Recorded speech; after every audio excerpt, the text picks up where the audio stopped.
माझे नाव जपे राजेंद्र शिवाजी। मी सावळीवर शिर्डी येथून आलेलो आहे। कळस येथे कृषी प्रदर्शन बघण्यासाठी आलो होतो।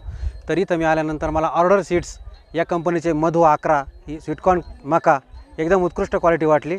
मी भरपूर दिवसापासून मकाचं पीक उत्पादन घेतो, पण मला ही क्वालिटी एकदम व्यवस्थित वाटली। मधु 11ची व्हरायटी एकदम चांगली वाटली आणि सगळ्यात महत्त्वाचा अळीचा प्रादुर्भाव होत नाही, कारण याचे कंस भरदार असतात आणि याच्यावरचे आवरण हे जास्त प्रमाणात असतं, त्यामुळे याच्यावर जास्त अळीचा प्रादुर्भाव कमी प्रमाणात होतो। या मकाची क्वालिटी ही कमीत कमी 400-450 ग्रॅमचं एक कणीस असतं। उत्पन्नही मोठ्या प्रमाणात असतं आणि मकाचे कणस हे भरदार असतात पूर्ण। या मका खाण्यासाठी पण वापरू शकतो आपण आणि राहिलेलं ज्या मकाचं ताट वगैरे असतं ते जनावरांना चारा म्हणून पण आपण वापरू शकतो। मुरघास असतं पण चांगल्या प्रकारे होतो। मला पण आवडलेली ही क्वालिटी आणि इथून पुढे मी माझ्या मित्रांना वगैरे मी प्रोत्साहित करेन की मधु 11 ही स्वीटकॉर्न लागवड करा आणि मी स्वतः इथून पुढे उत्पादन याचेच घेणार। आणि ज्या शेतकऱ्यांना स्वीटकॉर्नसाठी मका निवडायचे असेल तर त्यांनी मधु 11 ही क्वालिटीच निवडावी।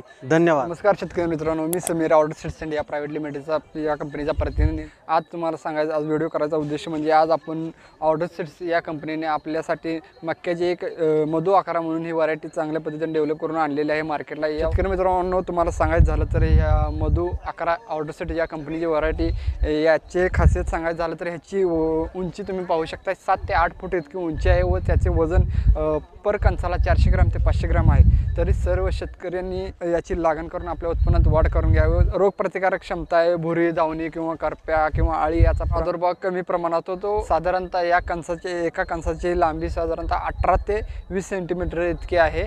कणीस काढल्यानंतर याचा राहिलेला म्हणजे या धाटाचा उपयोग आपण चाऱ्यासाठी करू शकतो। ज्या शेतकऱ्यांनी मका या शेतीची लागण करायची त्यांनी ऑर्डर सीड्स या कंपनीचे मधु 11 लावून आपल्या उत्पन्नात वाढ करून घ्यावी। धन्यवाद।